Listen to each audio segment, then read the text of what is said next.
Ship building unit തുടങ്ങാൻ ടാറ്റ എത്തുകയാണ് കേരളത്തിലേക്ക്. ടാറ്റ ഷിപ്പ് ബിൽഡിംഗ് യൂണിറ്റ് തുടങ്ങാൻ. അത് നമ്മൾ എന്റെ സുഹൃത്തുക്കളെ, എങ്ങനെയാണ് ഒരു മനുഷ്യന് ഇത്രയും നുണ പറയാൻ കഴിയുന്നത്?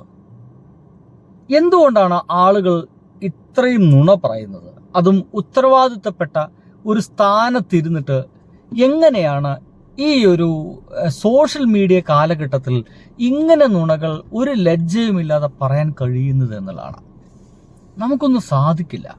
അതും ഒരു പൊതു ഡൊമൈൻ വെച്ചിട്ട് പ്രസംഗത്തിനിടയ്ക്ക് ഇങ്ങനെ നുണ പറയാൻ കഴിയില്ല. ടാറ്റ കമ്പനി കേരളത്തിൽ വന്നൊരു കപ്പൽ നിർമ്മാണശാല നിർമ്മിക്കാൻ പോകുന്നു എന്നാണ് വളരെയധികം കയ്യടി കിട്ടുന്ന ഒരു വർത്തമാനമാണ്.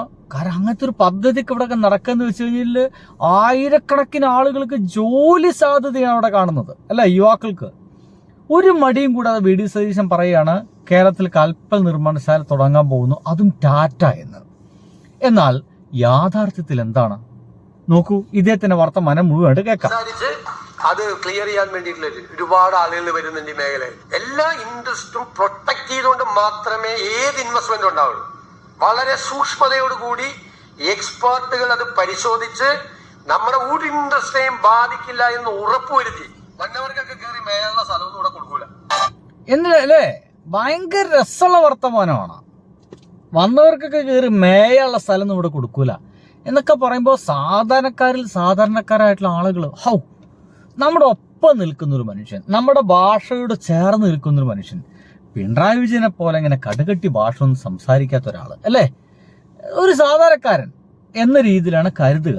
എന്നാൽ യാഥാർത്ഥ്യം എന്തായിരുന്നു? അതൊന്ന് കേൾക്കണ്ടേ? കേൾക്കൂ. അയ്യോ, ഒറ്റ മിനിറ്റ്. യാഥാർത്ഥ്യം അവിടെ അല്ല കിടക്കുന്നത്. യാഥാർത്ഥ്യം കിടക്കുന്നത് കുറച്ച് ഇപ്പുറത്താണ്. എവിടെ? നോക്കാം.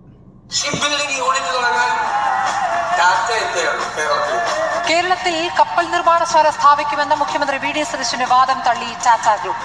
അത്തരമൊരു പദ്ധതിയെപ്പറ്റി അറിയില്ല എന്നാണ് ഇതിനോടുള്ള ടാറ്റ ഗ്രൂപ്പിന്റെ പ്രതികരണം. തങ്ങൾക്ക് അങ്ങനെ ഒരു പദ്ധതിയെ ആലോചനയില്ല. എടോ, നിന്ന സ്ഥലത്തൊരു കുഴി ഉണ്ടായിരുന്നെങ്കിൽ അതിരിക്കേണ്ട പോവും, ആരെങ്കിലൊക്കെ മണ്ണിട്ടൊളിയെന്ന് പറഞ്ഞു പോകുന്നൊരു അവസ്ഥയിലല്ല ഇപ്പൊ ഇത് നടക്കുന്നത്. ടാറ്റ കമ്പനി നേരിട്ട് പറഞ്ഞിരിക്കുന്നു, ഞങ്ങൾ അങ്ങനെ ആലോചിച്ചിട്ടേ ഇല്ല, ഞങ്ങളത് ചിന്തിച്ചിട്ടേ ഇല്ല. ടാറ്റ കമ്പനി അവരുടെ ജീവിതത്തിൽ ഉറക്കത്തിൽ പോലും ചിന്തിക്കാത്തൊരു കാര്യം എങ്ങനെയാണ് ഇത്ര ധൈര്യത്തിൽ വന്നിരുന്നിട്ട് പബ്ലിക് ഡൊമൈനിൽ നമ്മുടെ ബഹുമാനപ്പെട്ട ഒരു മുഖ്യമന്ത്രി സ്ഥാനത്തിൽ ഒരാൾക്ക് ഇങ്ങനെ പറയാൻ തോന്നുന്നേ? എന്തിനാണ് നുണ പറയുന്നത്? ഉള്ള കാര്യം മാത്രം പറഞ്ഞു പോയിക്കൂടെ? നമ്മുടെ വയനാട് വിഷയം പോലെ ഞങ്ങൾക്ക് ആ വീട് പണി നടത്താൻ പറ്റൂല, ഇനിയിപ്പോൾ പറ്റുകയാണെങ്കിൽ ഏറി വന്ന 18 വീടേ പറ്റൂ, 100 വീടൊന്നും ഞങ്ങളെ കൊണ്ട് താങ്ങൂല എന്ന് പറഞ്ഞതുപോലെ സത്യസന്ധമായിട്ട് പറഞ്ഞാൽ എന്താണ് പ്രശ്നം? ആർക്കാണ് പ്രശ്നം? എന്തായാലും കേൾക്കൂ. നിക്ഷേപം നടത്താൻ ടാറ്റ ഗ്രൂപ്പ് സന്നദ്ധത അറിയിച്ചിട്ടുണ്ടെന്നായിരുന്നു മുഖ്യമന്ത്രിയുടെ അവകാശവാദം. കപ്പൽ നിർമ്മാണത്തെ കുറിച്ച് ഇതുവരെ ആ ഫീൽഡിലേക്ക് വരാത്ത ടാറ്റ കപ്പൽ നിർമ്മാണത്തിലേക്ക് ആദ്യമായി കടന്നു വരുന്നത് കേരളത്തിൽ നിന്നാണെന്ന് അടക്കമുള്ള വാർത്തകൾ വരുന്നു. ഇത് സ്ഥിരീകരിക്കുന്ന രീതിയിൽ 10,000 കോടി നിക്ഷേപം മുഖ്യമന്ത്രിയുടെ വാക്ക് വരുന്നു. പക്ഷെ ഇതൊന്നും ടാറ്റ അറിഞ്ഞില്ല എന്നാണോ ടാറ്റ പറയുന്നത്? എന്തായാലും ഈ നുണകളൊക്കെ ഇങ്ങനെ ഗംഭീരമായിട്ട് പറയുമ്പോൾ സ്വാഭാവികമായിട്ടും നമ്മുടെ ആളുകളൊക്കെ നമ്മുടെ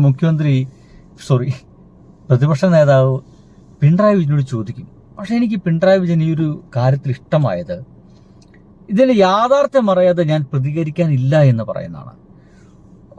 ഒരുപക്ഷെ ഇത് വി ഡി സതീശനായിരുന്നു പ്രതിപക്ഷ നേതാവാണെങ്കിൽ ഇപ്പോൾ ഒരു ഗംഭീര പ്രസംഗം കാച്ചിട്ടുണ്ടായിരിക്കും. അതിപ്പോഴും നടക്കുന്നുണ്ടല്ലോ. എന്തായാലും പിണറായി വിജയൻ പറയുന്നത് ഇങ്ങനെയാണ്.